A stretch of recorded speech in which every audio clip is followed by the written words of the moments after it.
lower jaw drops, apparent impending paralysis of brain. This condition may also be found in the advanced stage of many different acute diseases such as cerebrospinal meningitis, typhoid fever, pneumonia, etc. Now, if you get the 4 to 8 p.m. aggravation, this remedy surely comes in.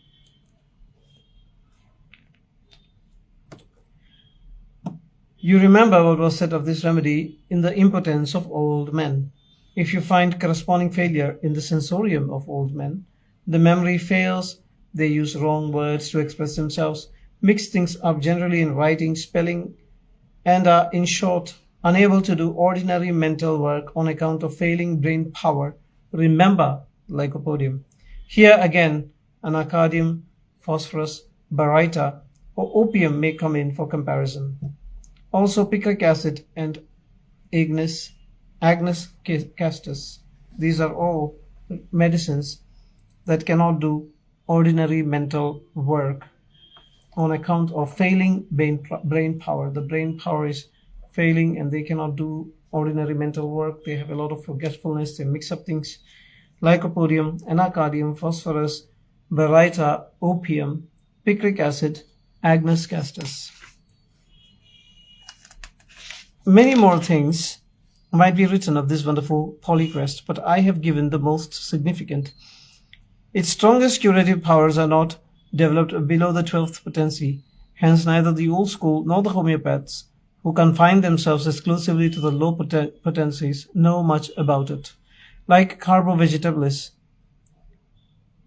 silicia and sulfur, its best powers are only developed by Hahnemann's peculiar process of potentization.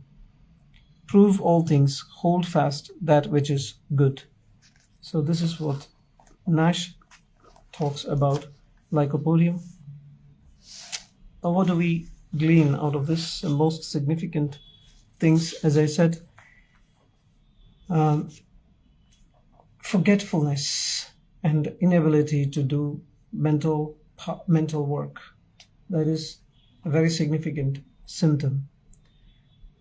Right-sided complaints, and they travel leftwards, and they feel full immediately after eating a few mouthfuls of food.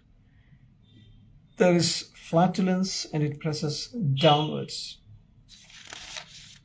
Their upper part is slim, lower part is swollen and fatty.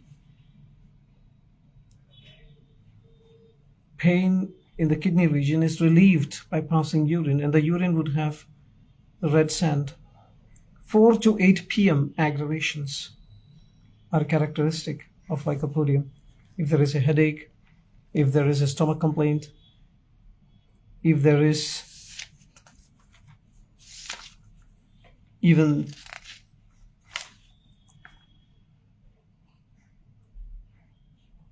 typhoid fever, meningitis, pneumonia, 4 to 8 p.m. aggravation might be present. The complaints are aggravated after eating. They are ameliorated in cool open air and on motion. They are aggravated in warm room. It's a hot patient. They are generally easily angered, do not like any contradictions. They seek quarrels and sourness, sour vomiting, sour irritations, sour taste could also be seen. And then there is this characteristic impotence of old people, and the impotence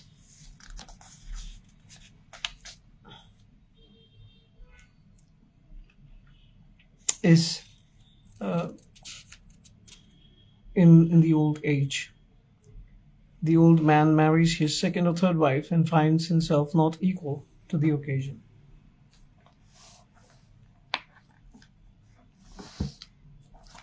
Now let us look at what George Vitolkas has to say about Lycopodium.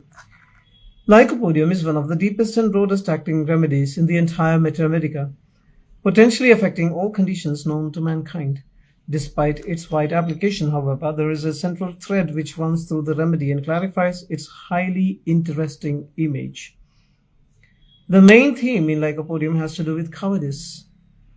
Inside, Lycopodium patients are constantly contending with cowardice, moral cowardice, social cowardice, and physical cowardice. They feel themselves to be weak and inadequate, incapable of fulfilling their responsibilities in life, and so they avoid responsibilities. Externally, however, Lycopodium patient may present to the world an image of capability, extroverted friendliness, and courage, which can make the true image of the remedy difficult to perceive without skillful probing on the part of the homeopath. So this is a very significant way of describing the personality of a Lycopodium patient. Batolka says he would be a brave lion when you talk with him, but inside, a coward. Inside, a cat. Kent would say that with people at home, these people are like a cat, like a lion, but when they come to their office, they want to please others, and they behave like a cat. Now, here we see the central idea in which Lycopodium shows itself in early stages is in relationship to sex. The Lycopodium patient seeks situations in which the desire for sexual gratification can be satisfied without having to face the personal responsibilities which are implicit in such intimacy. It is commonly observed in such patients that there has been a long history of one-night stands in which the patient seeks satisfaction and then walks away without further responsibilities. If a sexual partner shows interest in marriage, the Lycopodium patient becomes fearful of the responsibilities and whether he will be able to fulfill them. Usually he will leave before becoming penned in by the responsibilities of marriage, children, or even other forms of commitment in life. This relationship to sex is a superficial one. Gratification is the primary motivation. He wants it quick, easy, effortless, without consequences. If such a patient meets a secretary who is by chance alone in an office, the first thought on his mind will be that this is a sexual opportunity, and he will likely make advances. Such patient may also visit prostitutes frequently, as this contact implies no responsibilities. It is not as if the Lycopodium patient's desire is so intense as it is in Platina. Platina has a high desire for sex.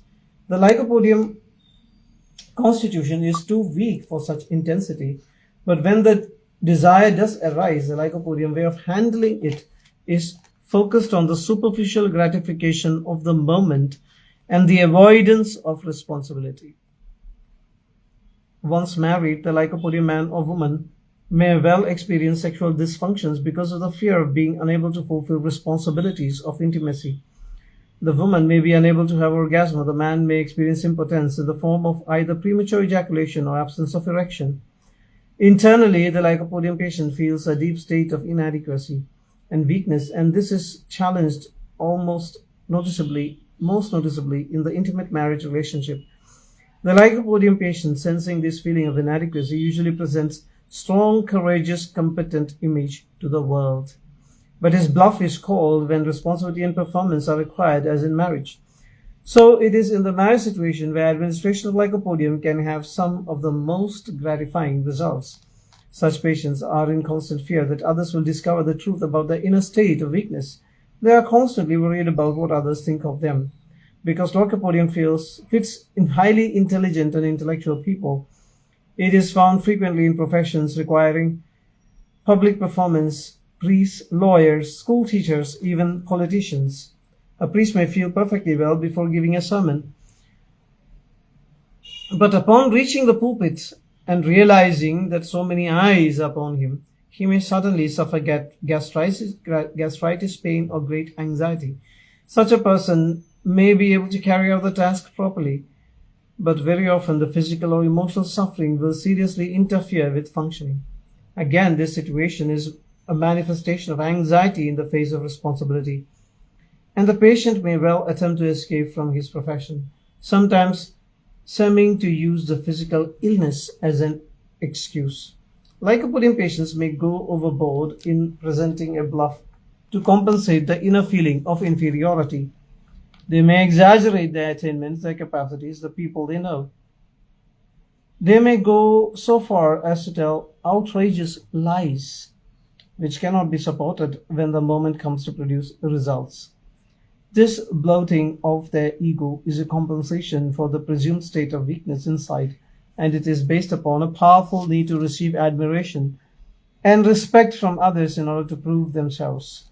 Eventually, the Lycopodium patient may end up becoming a loner, a spinster, or a celibate spiritual seeker.